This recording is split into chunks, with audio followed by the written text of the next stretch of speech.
is one of the most common conditions that a hamster. How y'all doing today? Healing Hero Hands here.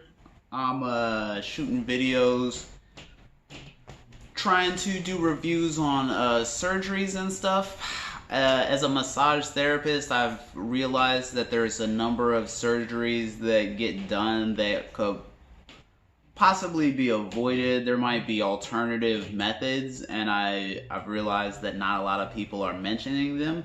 So I've decided to start looking into procedures that I believe that I can assist with prior to maybe having to go through something as severe as surgery. Today we're going to be looking at trigger finger, and I'll just give you a massage therapist's point of view as we watch this video. So let's get started. Treats occurs most commonly from frequent keyboard use, as you can see here, frequent texting, anything repetitive that causes the fingers or thumbs to move can cause this problem. As you can see here, this is the actual trick. Okay, so repetitive motion builds tension in pretty much everything in your body. So if you do one thing a lot, your muscle fiber gets tired. All tension really is parts of your muscle fiber that has failed in the flex position. What you need to do is get that muscle fiber to go back to doing what it's supposed to do. When you have trigger finger, it's basically like having a trigger point, which is a bundle of muscle fiber that is no longer doing the flexing action, being bundled up in one place. And then that's what would be interfering with you being able to do the motion that you would like. It's a painful triggering condition where the finger snaps back and forth.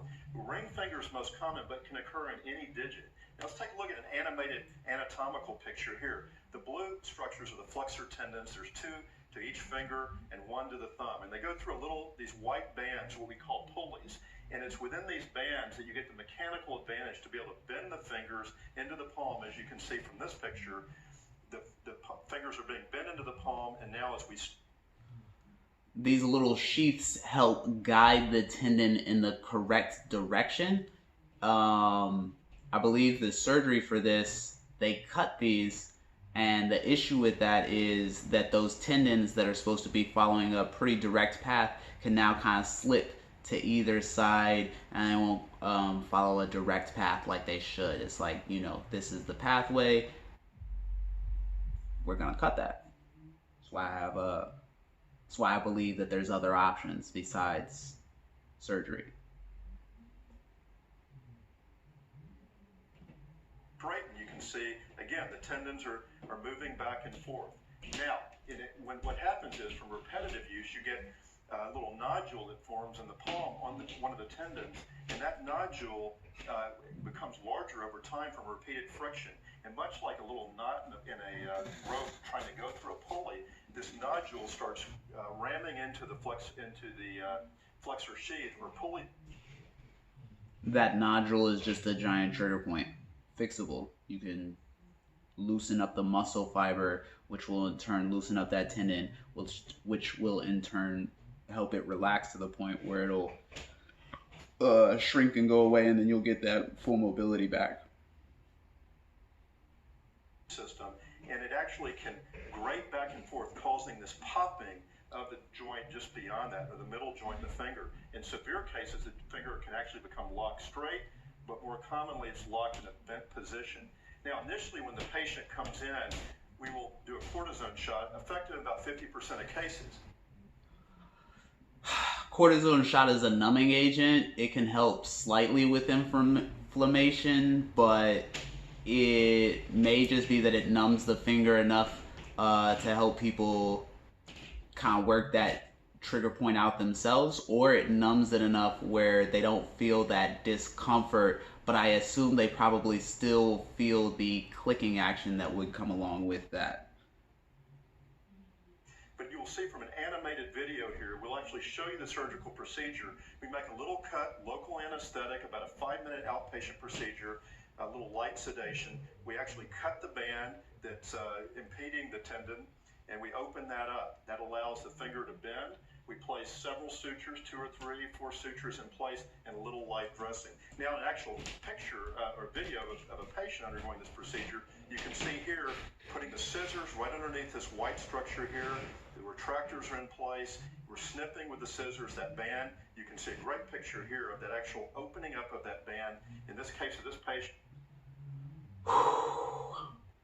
One of the reasons why I want to help with this is because I don't believe that we should be destroying structures to allow mobility. Instead, we should be repairing the already existing structures and helping them return to their original functionality. But I do believe that there are more suitable and less invasive